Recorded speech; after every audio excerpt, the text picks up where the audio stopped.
básicamente. En esta parte pues se divide en tres grandes ramas, ¿no?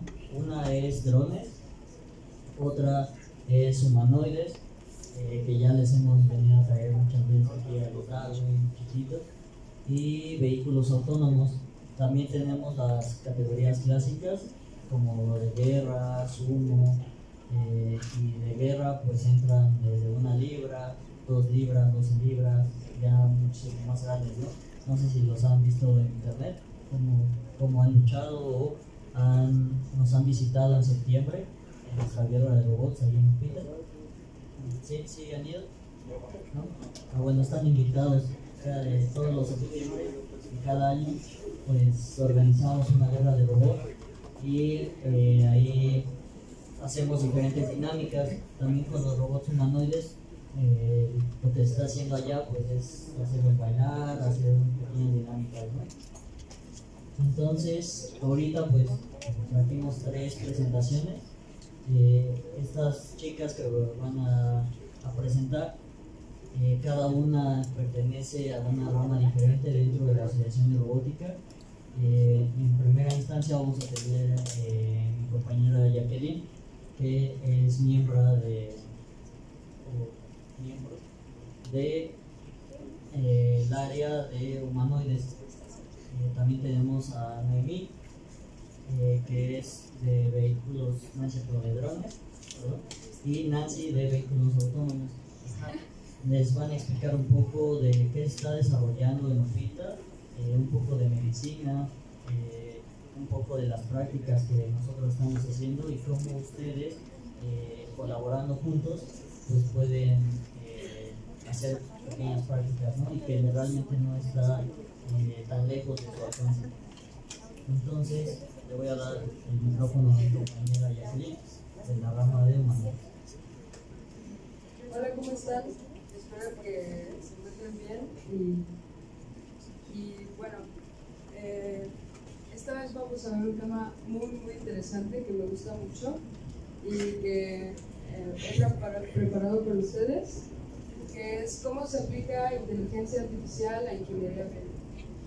Bueno, si alguien está interesado en entrar a esta carrera y se encuentra en Upita, pues yo creo que esto les va a quitar las dudas, porque muchas veces pasa que entrando a la carrera nadie tiene una idea de qué implica ingeniería médica. O sea, pensamos muchas cosas como lo típico,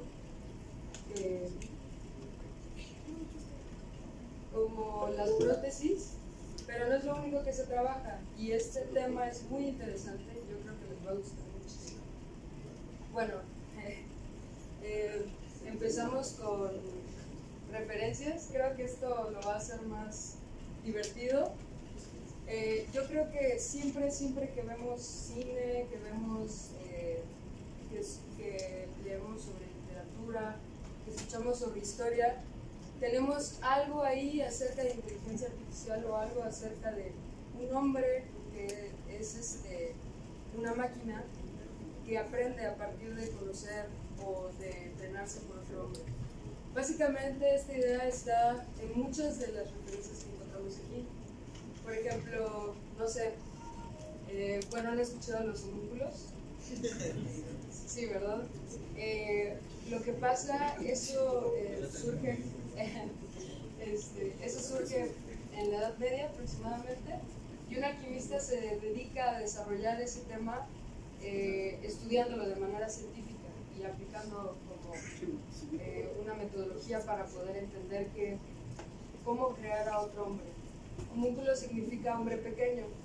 Entonces, al hacer un análisis sobre cómo funciona esto, tenemos que, para poder crear al hombre perfecto en esos tiempos, se creía que la mujer era la culpable de que tuvieran impurezas como deseos, pues, no tan buenos. Y entonces, pues, él buscó la manera de quitar esa parte de la mujer, y entonces metió una parte femenina que no era de una mujer, o sea, de una humana, sino de una yegua. Entonces crea un homúnculo, crea y escribe un libro o unos postulados acerca de cómo crear un homúnculo.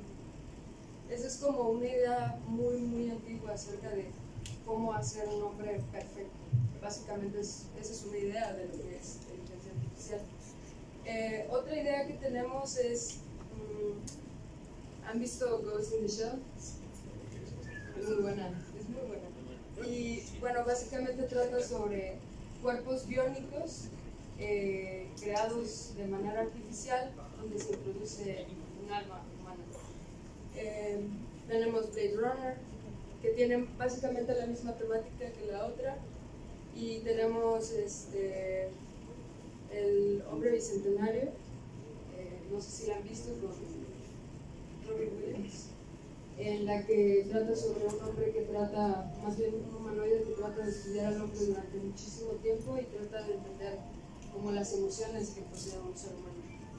Tenemos a Baymax, que también es un ejemplo de eso, solo que este es un ejemplo más aplicado a lo que vemos en biónica, porque este fue creado para poder proporcionar servicios de salud a su creador y a las personas a su alrededor. Entonces, básicamente, es un ejemplo perfecto de esto. Entre otros que podemos ver ahí, como la película de inteligencia artificial, HAL 9000 y Paprika. Paprika, bueno, si alguno la ha visto, sabe que está muy relacionada acerca de los sueños. Pero lo interesante con respecto a ello es el hecho de que crea una tecnología que es capaz de hacer que se den saltos en los sueños.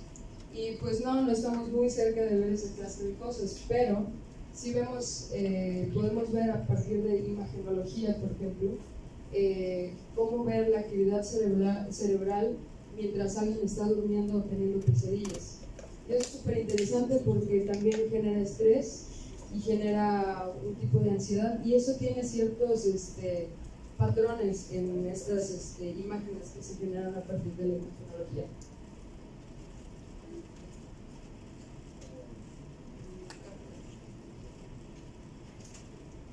Necesito que participe alguien y me diga qué cree que es biónica. ¿Qué es para ustedes biónica?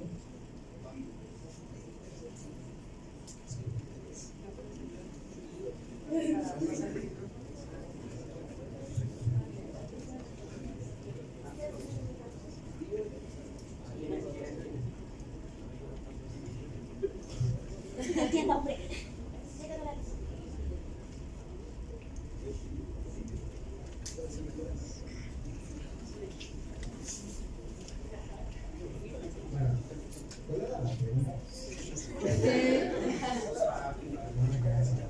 Sí. ¿Qué es para ti biónica, o a qué suena para ti la palabra biónica? Tecnología para la vida. ¿Mandas? Tecnología para la vida, ¿no? Muy bien. A ver, ¿alguien más que me pueda dar otra respuesta?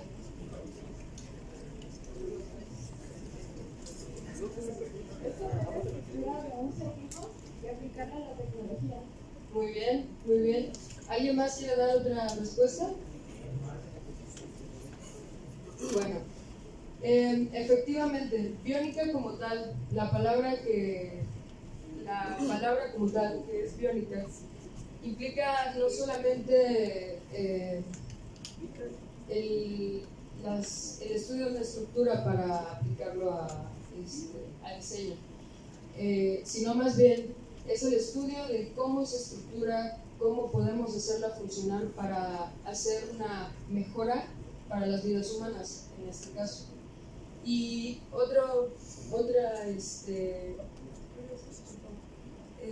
otra palabra que también interviene ahí, después voy a volver a mencionar, es biomimética. Yo creo que alguna vez han escuchado biomimética o mimética, o les suena a algo mimética, ¿no? Como imitar, como mimo. Entonces, biomimética básicamente se trata de estudiar la estructura para hacer un diseño sobre algún organismo vivo. Y eso básicamente es biomimética.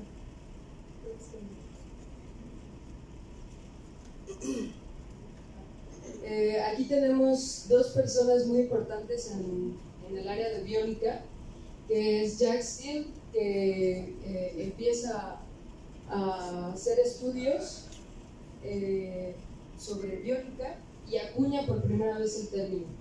Luego está Janine, que habla sobre biomimética y habla acerca de que entonces con los diseños de organismos vivos se pueden hacer muchísimas cosas y aplicarse a la tecnología y a mejoras para la vida humana.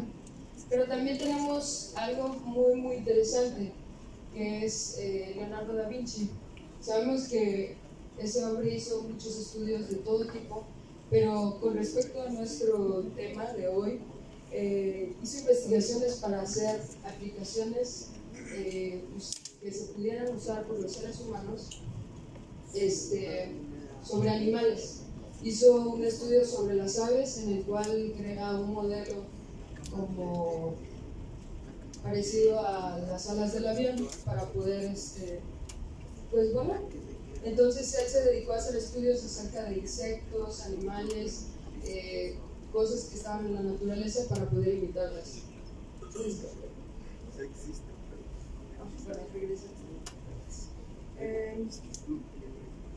Y bueno, básicamente también tenemos que meter nuestro término principal, que es ingeniería biónica.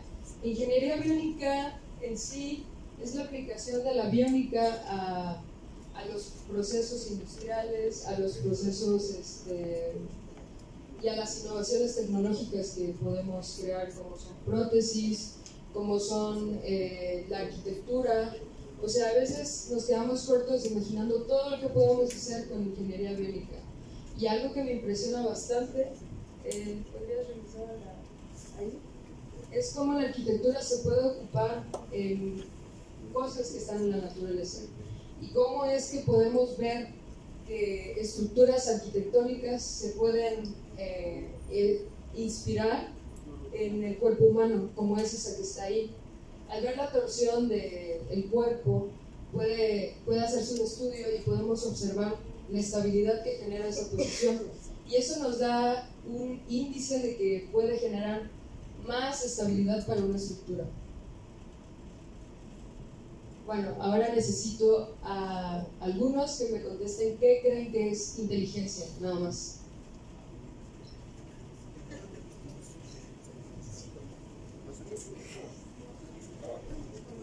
Por favor.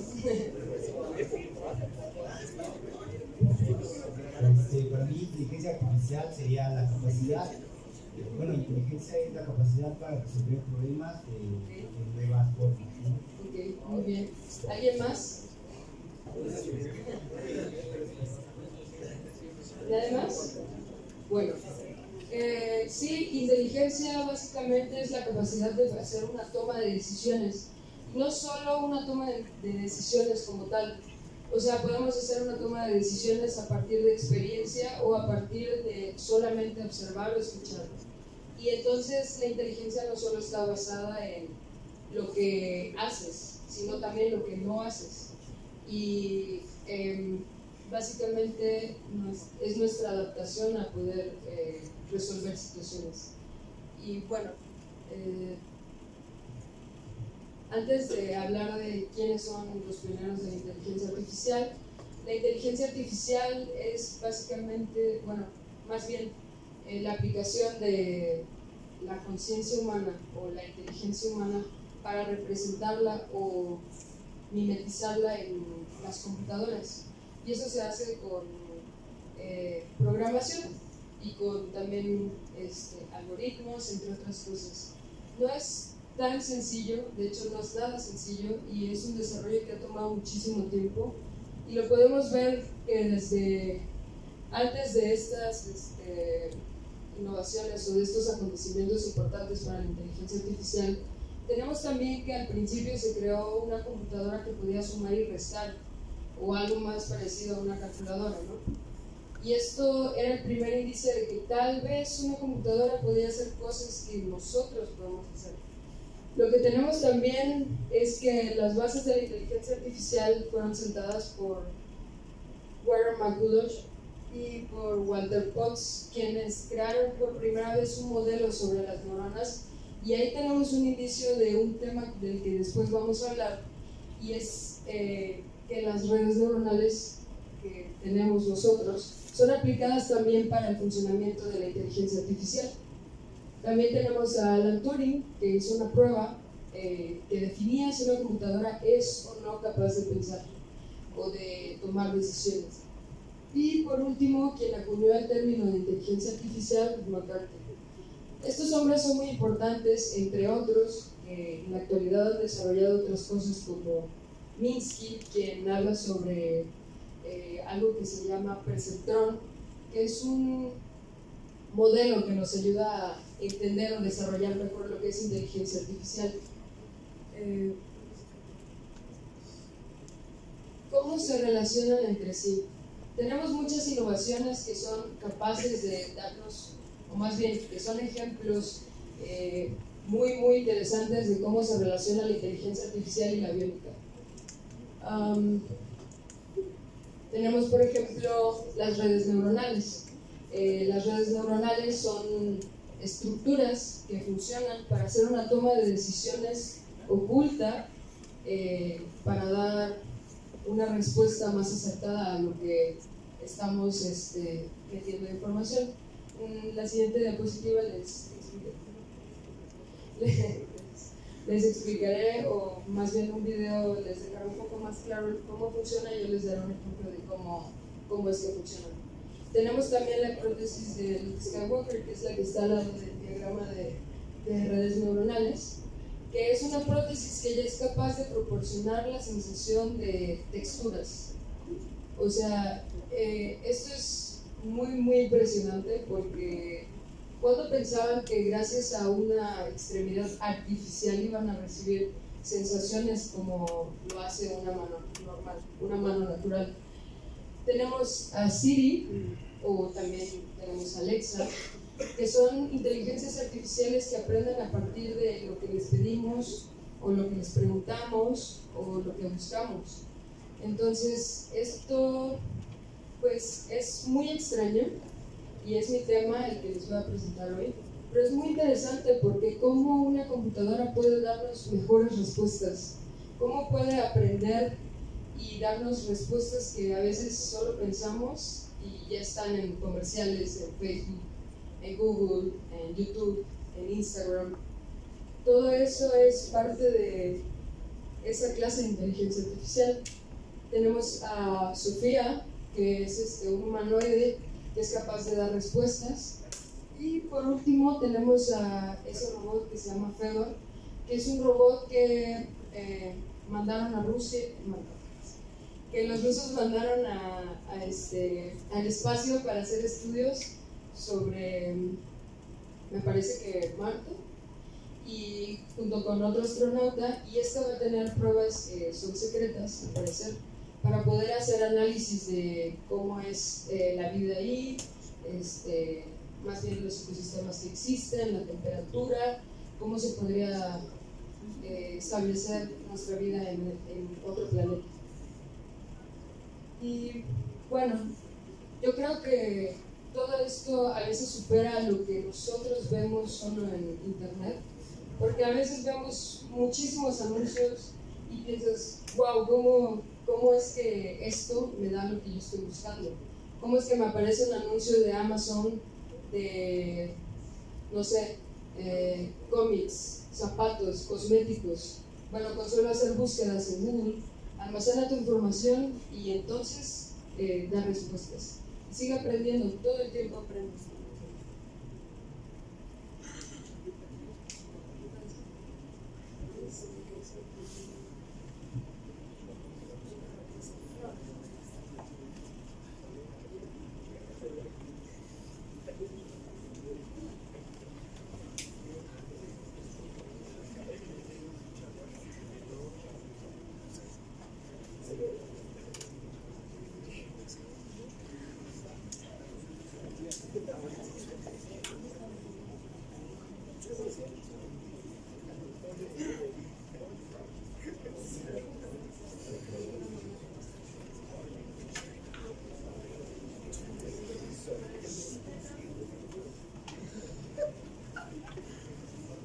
Bueno, ahora les voy a poner un video para que entiendan un poco más en qué consiste una red neuronal porque este tema En es... estos últimos años hemos visto diferentes inteligencias artificiales, tanto en ficción como en realidad, y aunque esto nos parezca todo un genio o un grupo de personas, estas varían en dificultad y cada vez son más posibles de realizar. Bueno, eso es muy interesante porque más adelante les voy a hablar de otro tema en el cual vamos a entender un poco de cómo funcionan estas y bueno,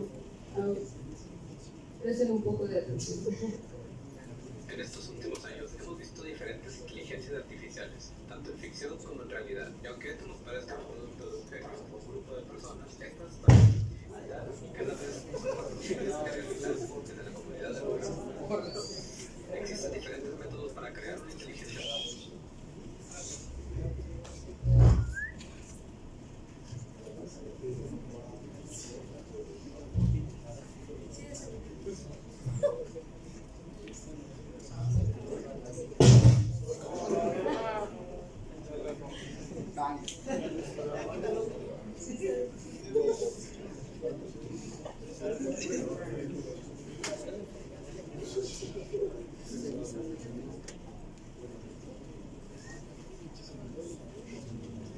Bueno, para que estén quietos, les tengo una pregunta. ¿Qué imaginan que es una red neuronal? O sea, ¿qué les suena? Como, no lo sé, ¿alguien que pueda darme una respuesta? Bueno, mejor les pongo el video. Una de las más sencillas y usadas del mundo, que es la red neuronal artificial. Y como puedes imaginártelo, está basada en el funcionamiento simple de nuestros neuronas. Nuestro cerebro contiene millones de neuronas que por medio de estímulos eléctricos se comunican entre ellas en un proceso llamado sinapsis. Este proceso es el culpable cada que nosotros pensamos.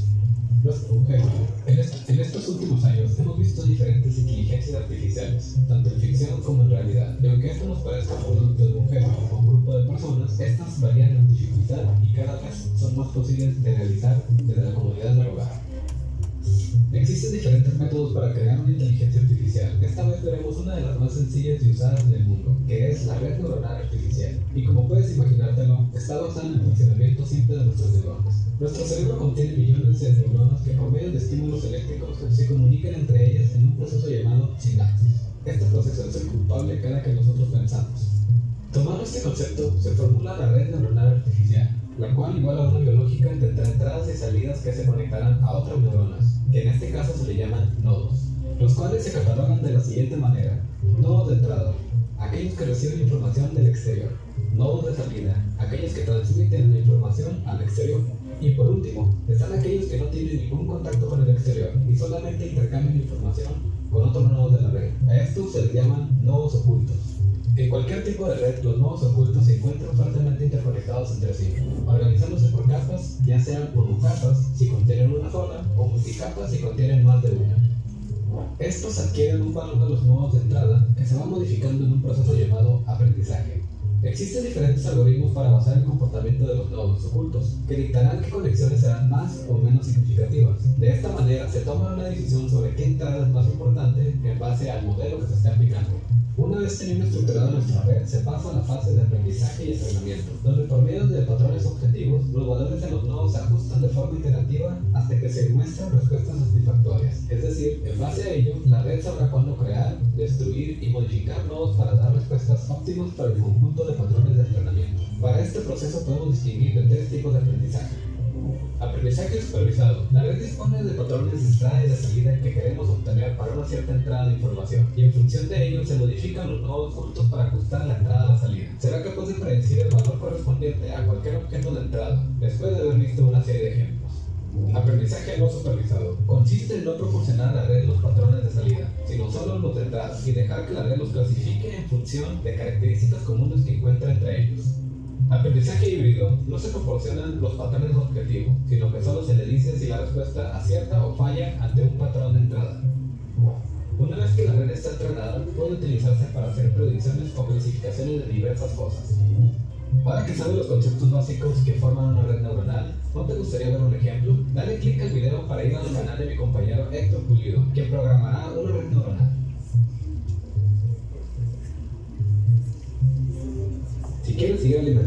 curiosidad y expandir tu mente, puedes consultar la descripción de abajo para ver los fuentes.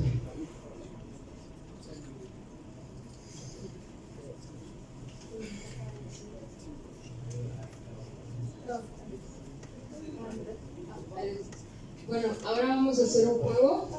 Necesito que pase una persona nada más.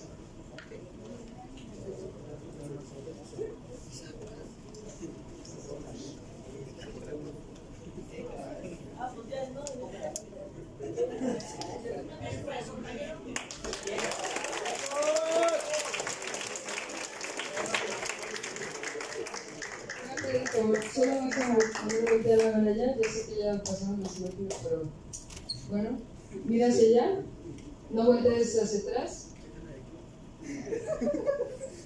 Ustedes van a ayudarme a que él pueda adivinar qué o cuál es la imagen que está atrás, dándole solamente indicios de o características de él, sin mencionar nada que le pueda dar el nombre.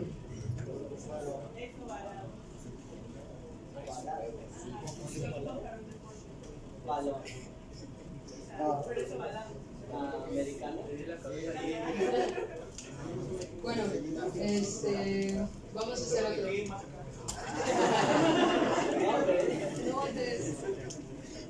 Bueno, ¿alguien me puede darle características? Un poco más confusos, por favor. Yo soy tu padre. No, sáquenlo, por favor. Bueno, es una película muy famosa. Pues ya lo sabía. Pero bueno, el punto de hacer esto, toma asiento, por favor. Gracias. Un aplauso, por favor. Bravo, bravo.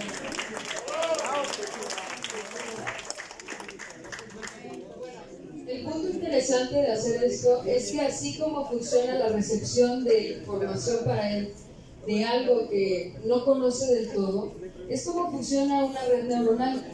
O sea, este juego básicamente fue para enseñarles cómo funciona una red neuronal.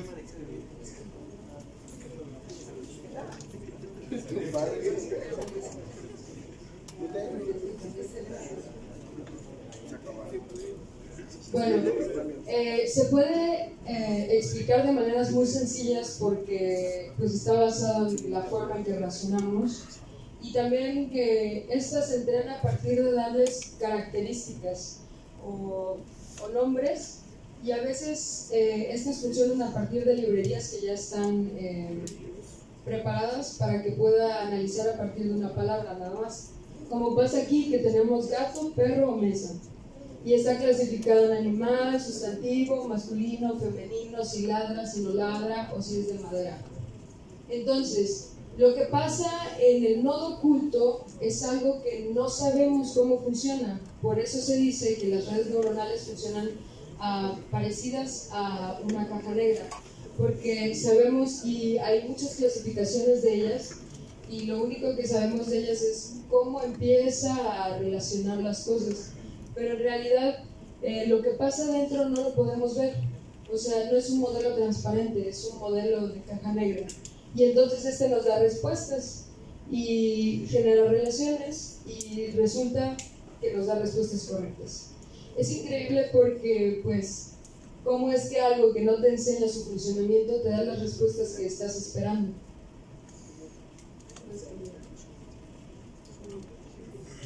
Bueno, tenemos algo con lo que interactuamos todo el tiempo, que es el procesamiento del lenguaje natural. A veces olvidamos la parte de que el lenguaje, la lingüística, la forma en que hablamos, la gramática, es muy importante. Y en esta aplicación de la inteligencia artificial que está teniendo un auge impresionante, podemos ver cómo se ocupa y se aplica la relación entre ellas dos. Entre lo que a veces nos da mucho dolor de cabeza, la gramática y el español, y la ortografía.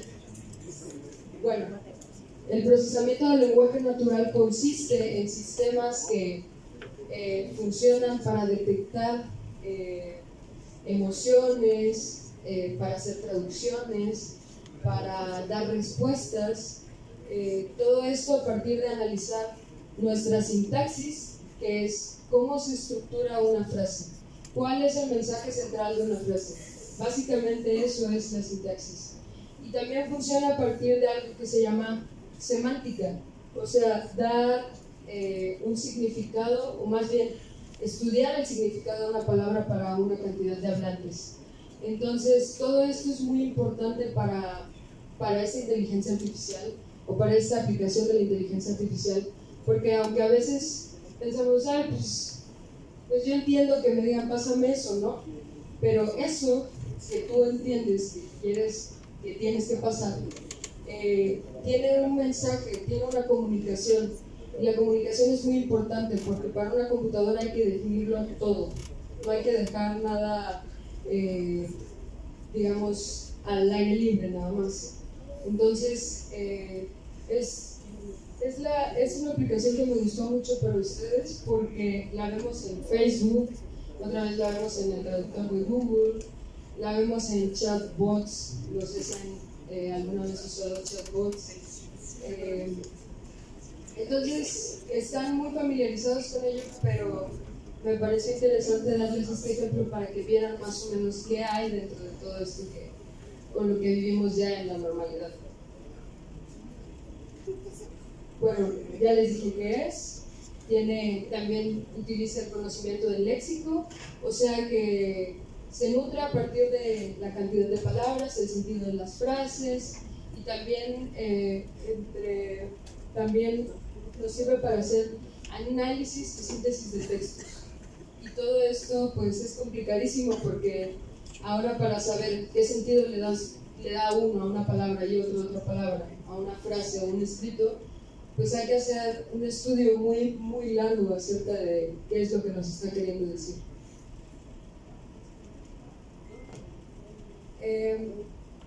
Bueno, tenemos ahí los propósitos que tiene el procesamiento del lenguaje natural, que son básicamente hacer que la comunicación sea fácil entre el humano y la computadora para poder dar cualquier tipo de respuesta que se busque, incluso para alguien que no tiene demasiado conocimiento sobre lo que busca o alguien que busca conocimiento especializado.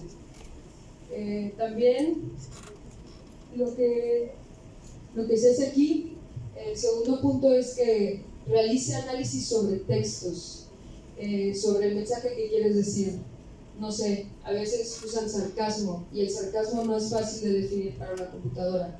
O sea, podemos decir, me encanta, lo define como bueno, no me gusta, lo define como malo. Pero ponemos una frase sarcástica y hay un punto intermedio en donde hay una parte positiva y una parte negativa, y entonces se confunde y empieza a entrenarse de manera que empieza a entender qué implica el sarcasmo. Tenemos otro ejemplo, bueno, yo les voy a dar otro ejemplo. Con este modelo de red neuronal que se llama recurrente, funciona el procesamiento del lenguaje natural. Se preguntarán qué tiene que ver este otro nodo o neurona que entra ahí otra vez. Bueno, metemos información, procesa la información, la estudia, la analiza, ya tiene una paquetería que le dice ciertas cosas, o sea, una cantidad de información y ya tiene definidas cosas. Y entonces te pregunta antes de cuando ya está terminando, ¿esto está bien o está mal? Le dices que no. Se regresa, vuelve a hacer otro análisis hasta que te da una respuesta mejorada con mayor porcentaje de que va a acertar. Y entonces se entrena otra vez y lo entiende hasta que te da una respuesta más cercana a lo que tú estás buscando. Eso pasa con el traductor de Google. ¿Alguna vez ha pasado o antes al menos pasaba, que traducías una frase y esta frase te daba cierta respuesta?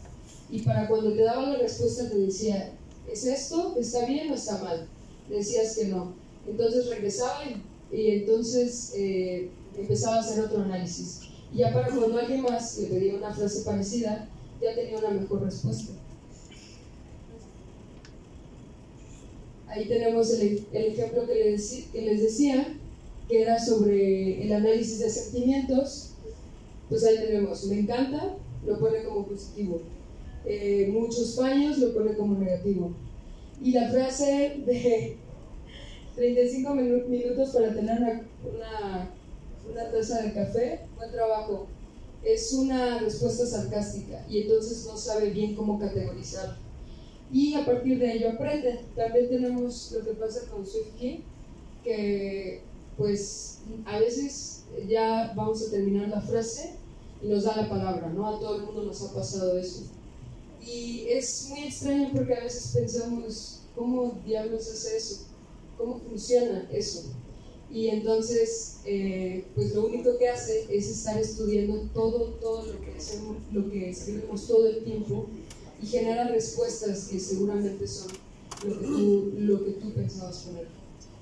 Tenemos, bueno, aquí no lo he puesto, pero ya para finalizar, hay un ejemplo sobre un chatbot que es sobre una especie de terapeuta que analiza o detecta depresión y ansiedad.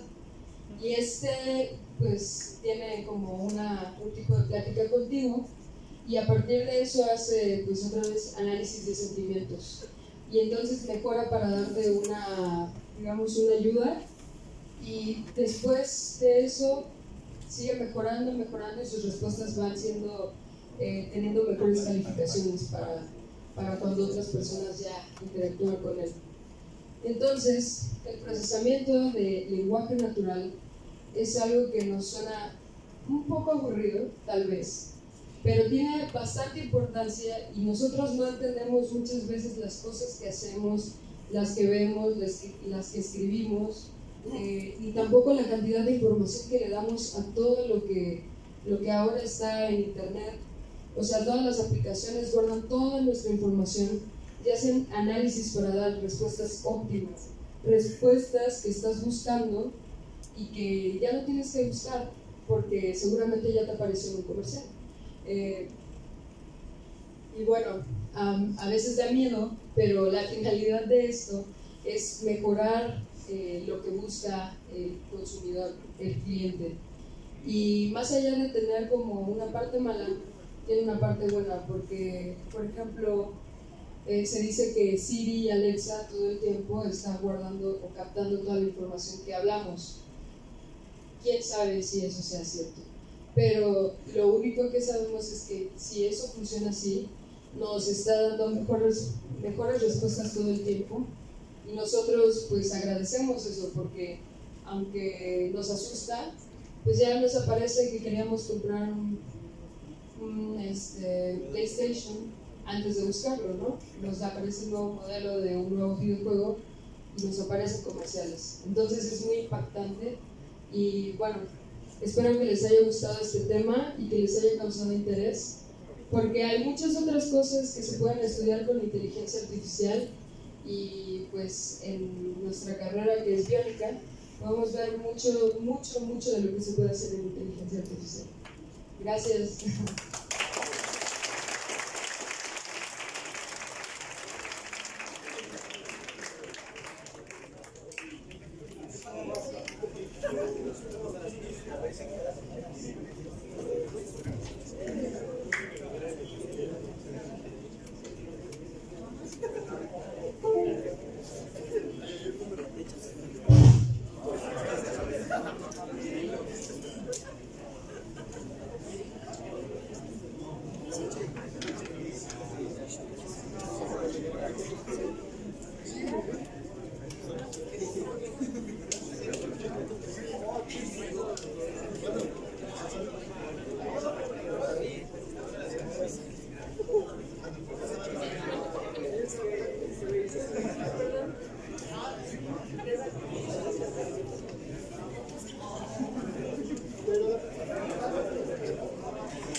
Hola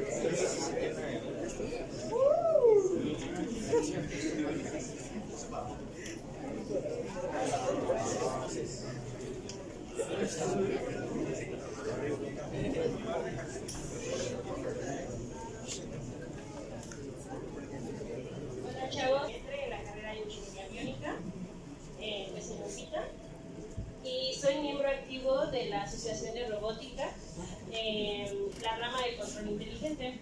En esta ocasión les voy a platicar un poco acerca de lo que es la robótica colaborativa. Y para dar inicio a esto, vamos a mostrar un pequeño video. Abraham, conéctale.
Están mal configuradas.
Yo pienso que al menos alguna vez nos hemos preguntado cuál es la parte de la robótica que se especializa en la creación de esta clase de robots, cuál es su funcionamiento y con qué finalidad los hacen realmente. Y de esto es de lo que hablaremos un poco el día de hoy.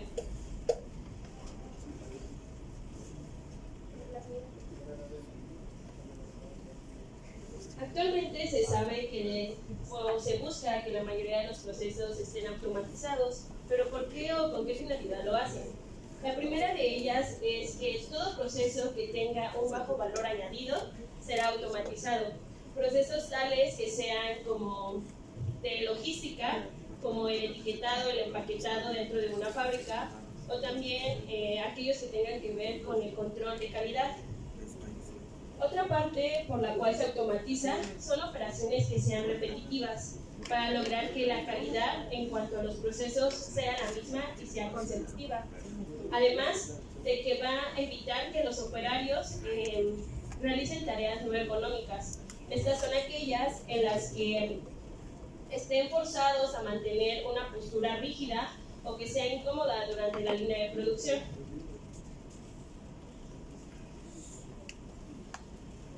Bueno, actualmente la industria está en un gran auge y tiene un gran desarrollo digital y tecnológico en base a diferentes tecnologías como lo es la sensórica, la robótica, la impresión en 3D, los drones, el Big Data, entre muchas otras. Y esto gracias a la revolución que se está viviendo en la actualidad, la cual se llama Industria 4.0. Alrededor de los años 1700, surge la primera industrialización gracias a la implementación en la máquina de vapor. Para los años 1870 aproximadamente, se da una nueva industrialización, la llamada Industria 2.0. Esta, gracias a la implementación de la energía eléctrica, se pudo lograr que las producciones fueran en cadena. Para los años 1960 o 1980 aproximadamente, hay una tercera revolución industrial, o bueno, la llamada Industria 3.0. Esta se basa en que la mayoría de los procesos ya se lograron automatizar gracias a la electrónica y a las tecnologías de la información. A partir de los años 2000 hasta la actualidad es cuando hemos estado viviendo la llamada Industria 4.0, la cual se va a definir como la tendencia a la automatización y el intercambio de los datos a través de las tecnologías de fabricación. Esta está basada en tres principios. El primero, que son los sistemas cibernéticos, el Internet de las cosas y la computación en la nube. Las características que esta va a presentar, una de las más esenciales es que va a permitir que exista una conexión vertical en forma de red. También va a haber una virtualización, descentralización. La reacción en tiempo real va a permitir que se le oriente al cliente, modularidad y una analítica avanzada. Los beneficios que aporta el hablar o el adquirir la Industria 4.0 es que, en primera, va a reducir los costos de mantenimiento, también los costos operacionales durante la producción. Va a mejorar la toma de decisiones y por lo tanto los clientes van a estar más satisfechos al momento de adquirir un producto. Está basada en 5 pilares tecnológicos. El primero, como les comentaba, son los sistemas ciberfísicos. Estos sistemas, a través de sensores, van a recolectar información que les sea útil. El Internet de las Cosas hace referencia a que tanto un objeto como una máquina van a estar conectados entre sí. De esta forma van a poder dar solución a una tarea en específico. También puede ser el caso en que el robot por sí solo y de forma autónoma e independiente pueda detectar una problemática y llevar a cabo una solución, la más factible para él. El Big Data pues hace referencia a tomar datos, almacenarlos y proporcionarlos en el tiempo que sea necesario. Y por último está la robótica. Y esta nos va a dar paso a hablar acerca, ahora sí, de lo que es la robótica colaborativa. Esta, dependiendo del tipo de robot que estemos hablando, va a ser tanto como para macrorobots y microrobots.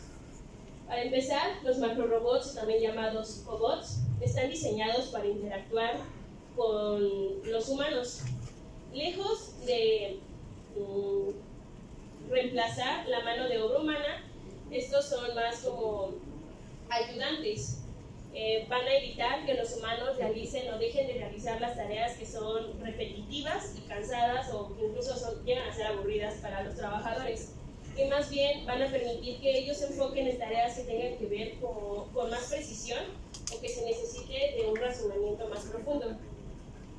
Hay 4 formas en las que el robot puede interaccionar con el humano. La primera es la parada del robot con reinicio automático. Este es que el robot está completamente parado, pero estable. La segunda es el guiado manual. En esta, el operador va a tomar el robot y lo va a colocar en cierta posición, mientras que las demás componentes del robot van a seguir en la zona de seguridad, pero también van a estar trabajando de forma independiente. La tercera es la monitorización de velocidad y posición. Esta, tanto el operador como el robot se van a mover de forma simultánea, pero cuando la distancia entre ellos se está cortando, el robot se va a detener y va a entrar al modo de reinicio automático. Y por último, la limitación de fuerza y potencia. Este sería como el más atractivo, ya que permite la interacción más directa con el robot, pero por lo tanto también el robot, sus características serán un poco más limitadas, debido a que siempre debe de debido a que siempre tiene que tener cierto grado de seguridad. Por lo tanto, las características de un cobot es que sea sensible, amigable, flexible y muchísimo más seguro que los robots convencionales. ¿Qué beneficios nos aporta el tener o el trabajar con un cobot? En primera es el apoyo que nos brinda. En segunda es que también se van a disminuir los tiempos de comercialización y por lo tanto va a haber una mayor optimización. Y gracias a la colaboración puede llegar en algún punto en que la mayoría de los procesos se puedan llegar a automatizar completamente. Si bien sabemos, ya dentro de la industria existían diferentes brazos robóticos que se utilizaban para diversas tareas. Pero entonces, ¿cuáles son las diferencias que va a existir entre un robot y un robot convencional? En primera, el robot colaborativo es más flexible, fácil de programar y pues es más seguro al estar muy cerca del operador. Mientras que el robot convencional, como literalmente se ve en la imagen, tiene que estar como alejado del operador, debido a que las tareas que se están realizando con esa clase de robots son más complejas, que pueden dañar al operador si este se atraviesa en el camino del robot.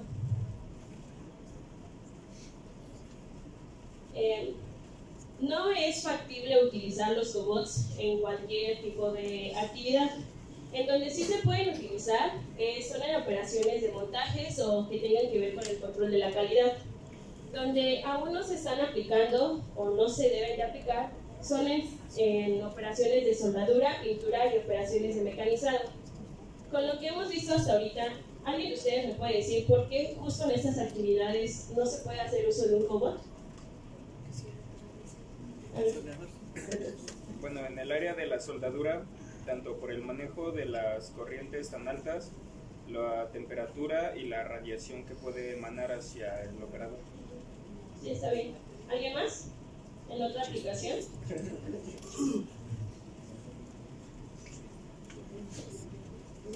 Bueno, pues sí, la base es eso, que son tareas más complejas y que puedan dañar al operador. Estos tipos de robots no son ya ciencia ficción, ya son cosas que se están utilizando en la actualidad. Estos son los 5 robots que son más usados dentro de las industrias. El primero es el ABB Yumi, que es el que está en la parte inferior. Este robot, la comparación de los otros 4, es que tiene 2 brazos. Se utiliza para hacer el ensamblado y el hecho de que tiene 2 brazos permite que el ensamblado sea aún más preciso. Otro ejemplo es el Iwa de KUKA, que es el que está en el centro. Este robot es un cobot sensitivo. Este va a recoger información y va a dar posibles soluciones a un problema que se le presente. El Fanuc, que es el de arriba, el amarillo, este tiene capacidad de carga de hasta 35 kilogramos. Y el más usado es el de Universal Robots, el que está en el lado izquierdo. Y bueno, este es el más usado porque es más fácil de programar, de configurar y de ensamblar. Y por último, el de la parte inferior, a pesar de que se ve que es un robot muy pequeño, bueno, de hecho sus dimensiones son más pequeñas a comparación de los otros, pero puede cargar hasta 110 kilogramos. Y entonces ahora hablando sobre los microrobots o microcobots, su funcionamiento está basado en los algoritmos metaheurísticos y en los algoritmos bioinspirados. Estos también se les conoce como que son autónomos o módulos autónomos. El hecho de que juntes varios módulos para crear un robot más grande o de mayor complejidad y el tamaño que tiene cada uno de estos módulos de forma individual va a hacer que se dividan en 3 tipos de grupos. Los que son en manada, en rebaño y en enjambre. Los de manada cuentan con un líder y con jerarquías, tal y como lo es una manada de lobos, donde cada individuo es importante para la supervivencia del grupo. Asimismo, se escala hacia los robots. El del rebaño no es tan jerárquico ni tampoco tiene un liderazgo, más sin en cambio, la fuerza que van a proporcionar esta clase de robots va a depender del número de robots que se estén participando. Y el de enjambre es el más común y es el que más se utiliza en la actualidad para los diferentes tipos de aplicaciones. Y literalmente se mueven como lo harían las abejas al formar un enjambre.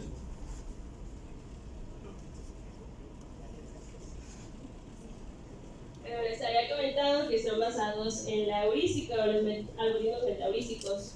Ustedes me podrían decir o qué entienden por heurística o cómo la podrían aplicar. ¿O han escuchado alguna vez el término heurística?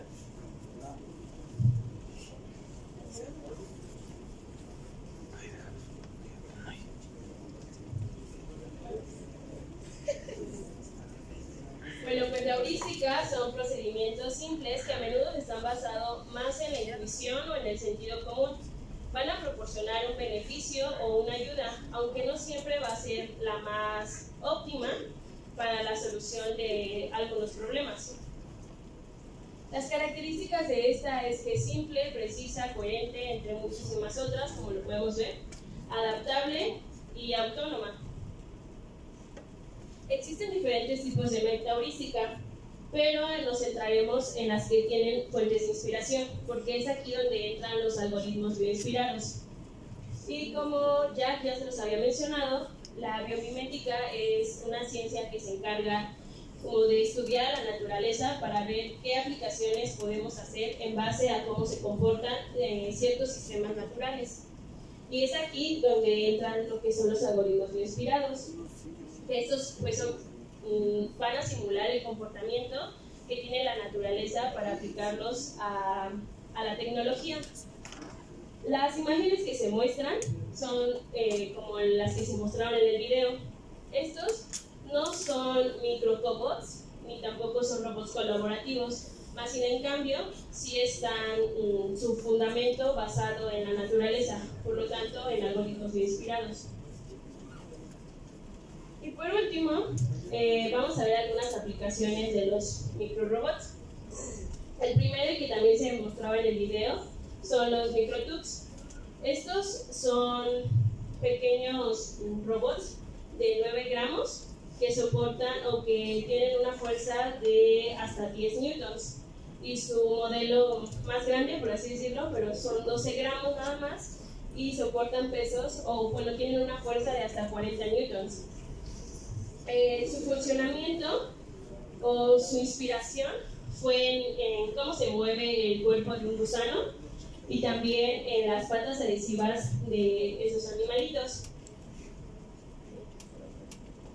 Y bueno, pues la forma en que le copiaron al gusano, por así decirlo, es cuando este está jalando el material pesado, una parte va a hacer que el robot se pueda deslizar hacia adelante, mientras que otra capa se va a mantener estable, que es la que va a ir cargando el peso.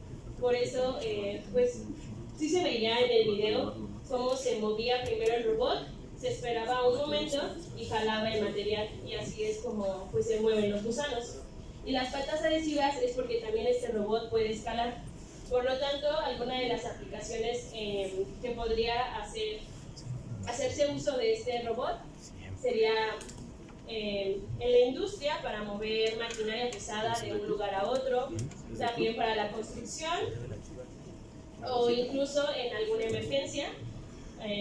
Por ejemplo, no sé, en un incendio hay una persona atrapada a lo alto y para evitar que los bomberos sufran accidentes, pues mandan un robot, le ponen una escalera atada y la sube y ya de esta forma puede bajar la persona.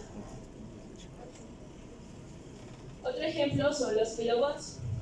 Estos, a pesar de que están descentralizados, es decir, no tienen una mente que los comunique a todos entre sí, más sin en cambio, estos iban a estar comunicados con sus 4 adyacentes, por lo tanto se van a ir moviendo, digamos, en grupitos de 4, y de esta forma van a poder llegar a hacer alguna aplicación o de acuerdo a la problemática que se les presente. Estos robots pues están siendo parte de una investigación, todavía no es como que puedas ir y comprar un paquete y que te hagan la caja, así como se muestra en la imagen, sino que, y bueno, las aplicaciones que tienen tampoco son tan precisas porque depende de la persona o de la aplicación que le quiera dar. Pero pues en este ejemplo es como a través de los algoritmos en enjambre se van acomodando para formar la capa. Una ventaja de este tipo de robots es que si uno falla, no va a importar porque están descentralizados. Entonces, si uno falla, lo dejan y el resto continúa con su operación. Y es una ventaja de utilizar los micro, porque si hablamos de un robot grande que haga una sola aplicación, si este falla es volver a restaurarlo o analizar cuál es su problema.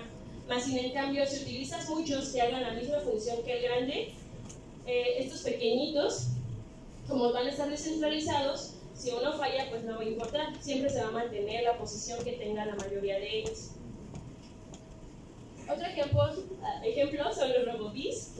Estos son, bueno, sus aplicaciones son más como para el monitoreo del clima, también para la polinización de algunos cultivos, y pues estos, como si vuelan, tienen pues aplicaciones más aéreas.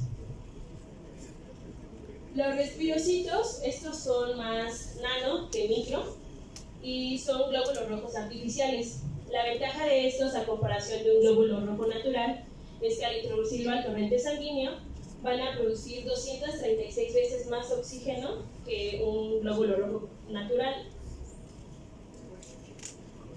Los microvívoros, estos son robots, bueno, también son nanorobots que se introducen en el torrente sanguíneo para atacar a microbios que puedan ser dañinos para la salud.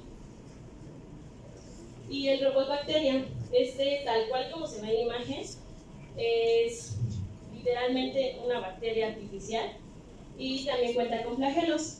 y los flagelos van a permitir que se mueva a través del torrente, y estos, a una vez introducidos en el torrente, se van a esconder como medio de resguardo. Y bueno, en UPITA, como se sabe, también son tecnologías pues, avanzadas, y se están haciendo múltiples aplicaciones con el uso de algoritmos inspirados y de la metaheurística, y en específico del uso de cobots. Algunas de ellas son haciendo uso del algoritmo SOM, es para el guiado de vehículos autónomos. Los algoritmos ACO, que están inspirados en las organizaciones de las hormigas. Este fue parte de un proyecto terminal, y fue que tú le ponías la dirección, por ejemplo, para encontrar la mejor ruta para irte en metro. Tú le ponías en qué estación del metro te encontrabas y a qué parte querías dirigirte, y a través del uso de este tipo de algoritmos te mandaba la ruta más fácil o más rápida. Y por último, las PCO, que bueno, también es un tipo de algoritmo que fue implementado ahí en UPITA. Y pues esto ha sido todo de mi parte, espero que les haya sido un poco interesante y muchas gracias.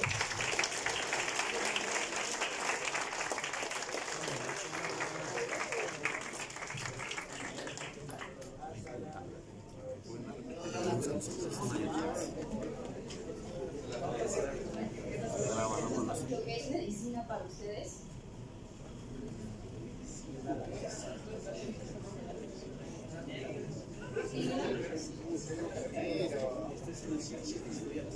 Bueno, o robótica. ¿Tampoco? Ok, ¿alguna idea de lo que es la medicina? ¿O qué se imaginan que sea la medicina en el futuro? ¿Nada? ¿Modificaciones genéticas? Sí, puede ser. ¿Alguien más? ¿No? Bueno. Medicina es una ciencia que estudia las enfermedades que pueden afectar al ser humano. Esta también estudia los modos de prevenirlas y las formas de curarlas. No creo que no. Mientras que la robótica es una técnica que se utiliza en el diseño y la construcción de aparatos de robots, bueno, aparatos o robots que realizan un trabajo o una operación. Que además estas son utilizadas en instalaciones industriales y que nos ayudan a facilitar la mano de obra humana. Ok,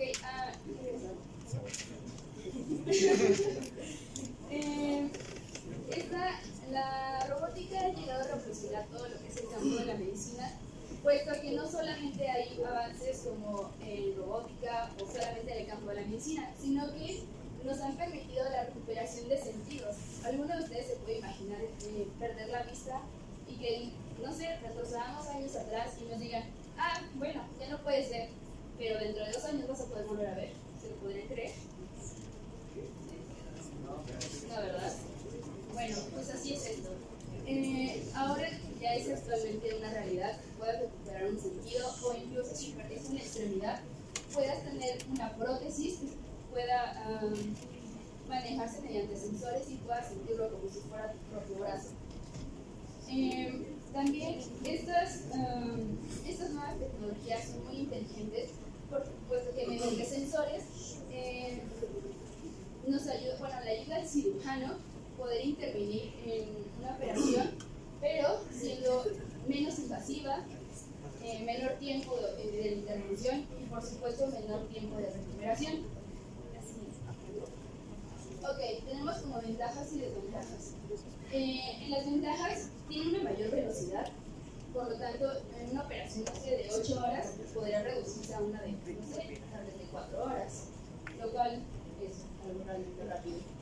Tiene una repetibilidad, una fiabilidad y una precisión, además de que nosotros como seres humanos en algún momento debemos de presentar lo que es cansancio, dolores, no lo sé, somos humanos pues. Entonces, estos robots nos permiten eliminar todo ese tipo de errores humanos que llegamos a la hora de una intervención. Por lo tanto, estos robots pueden realizar la primera cirugía como si nada, la 10ª o la 100ª cirugía como si hubiera sido la primera. Desventajas que podemos llegar a presentar en países de desarrollo, estas pueden ser muy costosas, realmente costosas. Además de que el tiempo de programación es realmente largo, puesto que necesita de funciones específicas. Aplicaciones de la robótica. ¿Alguno de ustedes imagina qué tipo de aplicaciones pueda tener la robótica en la medicina?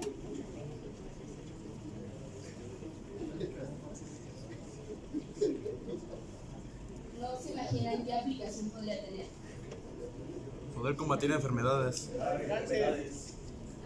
¿qué otra cosa se imagina? Podría combatir enfermedades. Podría ser. Bien, para empezar, son las cirugías robóticas. Estas surgen a partir del Departamento de Defensa de los Estados Unidos, puesto que necesitaban de una maquinaria para poder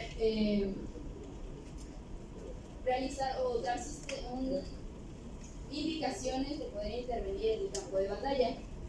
Mientras que esto ayuda al cirujano a poder estar desde una sala contigua y el poder operar. No necesariamente tiene que estar presente o cerca del paciente. Los robots asistenciales surgen con la necesidad de aliviar la presión en los hospitales, puesto que estos pueden realizar tareas como limpieza, recolección de información, atención a los pacientes, darles medicamento, controlar la temperatura mediante termómetros láser, etc. Prótesis. También estas nos permiten porque surgen con la necesidad de la sustitución de un miembro que se ha perdido. Estos también son muy inteligentes porque es lo que les comentaba, estas funcionan mediante sensores que les permiten el movimiento y, no sé, su brazo ahorita funciona normalmente porque lo tiene, ¿no?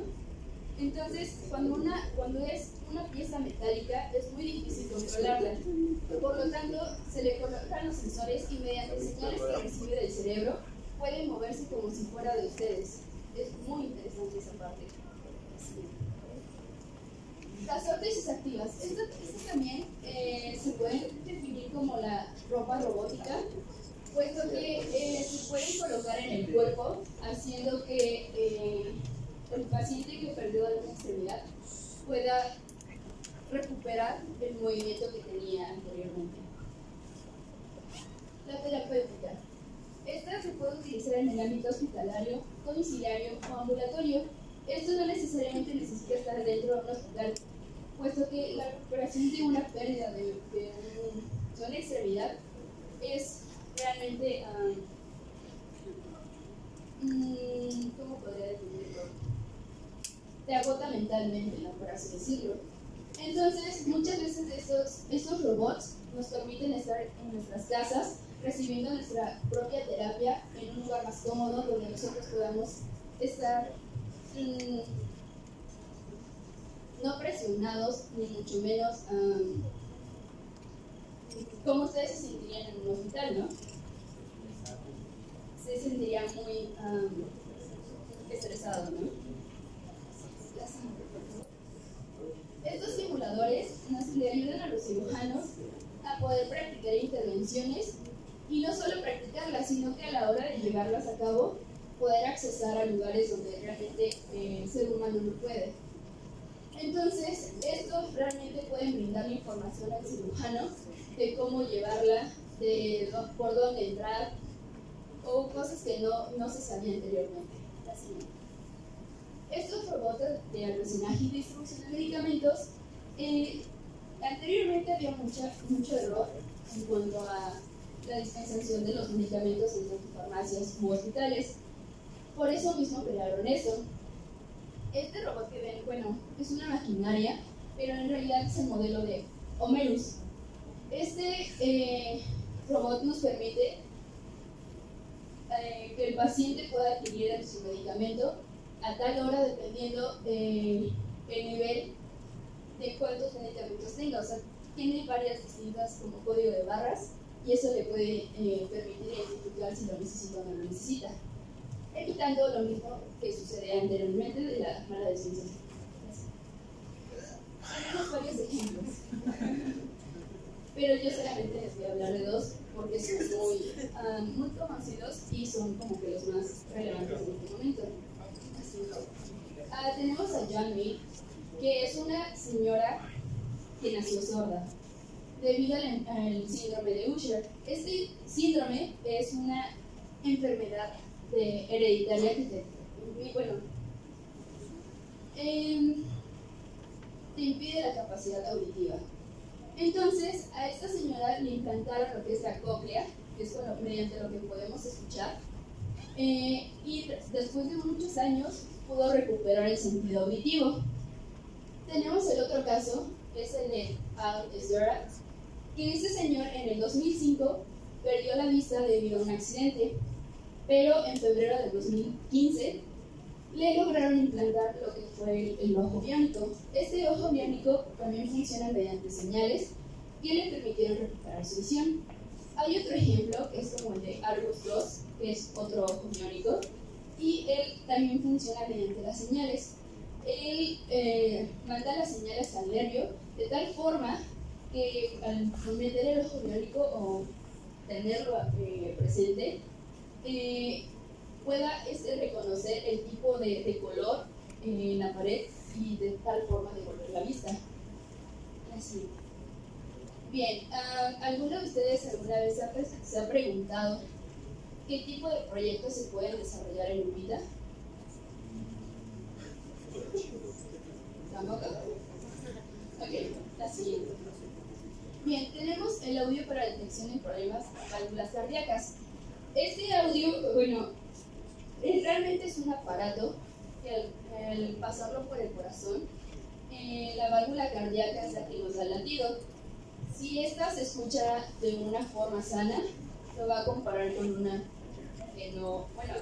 Para saber si tu corazón está sano o no, se va a escuchar mediante el latido, que es lo que te va a brindar ese aparato. ¿Podría estar?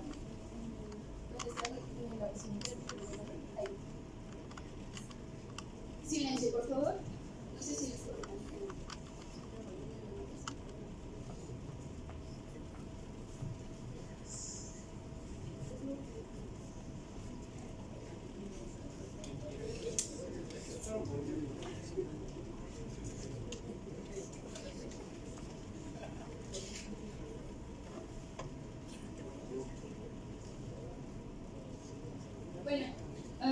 Si no, sí está bien. De hecho, no sé si alguna vez ustedes han pegado la oreja al corazón de un compañero. Se escucha un sonido muy constante, ¿no? El corazón de un compañero se escucha un sonido muy constante. Pero si un corazón está dañado, entonces se escucha como cuando van no sé si ustedes manejan, ¿alguno de ustedes maneja? Cuando el coche está mal y van en carretera, han escuchado cómo se siente que va fuerte, que también es muy importante, es el aparato para la mastografía. Todos sabemos que las mujeres a partir de la edad de los 40, me parece, tenemos que realizarnos este estudio, el cual nos permite detectar si hay una anomalía en el seno. En caso, esta idea surgió mediante el caso de una señora que tenía cáncer de mama. Como estos aparatos resultan ser muy invasivos tanto en la privacidad como en la salud, este chavo buscó que fuera lo menos invasivo.